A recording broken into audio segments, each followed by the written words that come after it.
Ayurvedic food supplement and medicine. Badlapur railway स्थानकात गोळीबार करणाऱ्या आरोपीला पोलिसांनी ठोकल्या बेड्या। बदलापूर रेल्वे स्थानकात झालेल्या गोळीबार प्रकरणी कल्याण रेल्वे पोलिसांनी एका आरोपीला बेड्या ठोकल्यात। या घटनेबाबत रेल्वे डीसीपी मनोज पाटील यांनी माहिती दिली की चौघेजण होते। पैशाच्या वाटपावरून त्यांच्यात वाद झाला व त्यातून फायरिंगची घटना घडली। चौघेही आरोपी रेकॉर्डवरील आरोपी आहेत।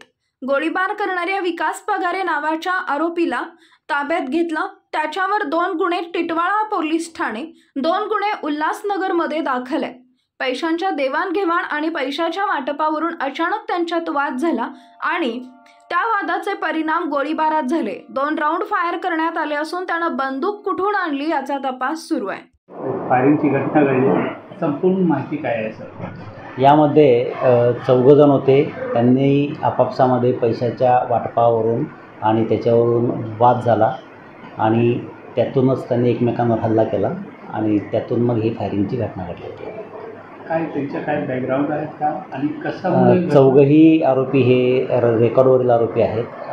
त्यातील जो आरोपी आपण ताब्यात घेतलेला आहे त्याच्यावर 2 गुन्हे टिटवाळ्याला दाखल आहेत, एक आणि 2 गुन्हे उल्हासनगरला दाखल आहेत। प्राथमिकमध्ये काय असं माहिती समोर आलं का? प्राथमिक पैशांच्या देवाणघेवाणीवरून आणि पैशाच्या वाटपावरून त्यांच्यामध्ये अचानक वाद झाला आणि त्या वादाचं पर्यवसन हे फायरिंगमध्ये आलं। कुठे किती फायरिंग केली होती? किती? 2 राऊंड फायर केले आहे। Paras mobile accessories and electronics, mobile व टीव्ही रिपेरी, मोबाईल व सर्व डिश रिचार्ज। आमचा पत्ता 34/2/39, 70 फूट road, new Pachhapeth, Solapur. Mobile number 774499 6658 आणि 954546 8473।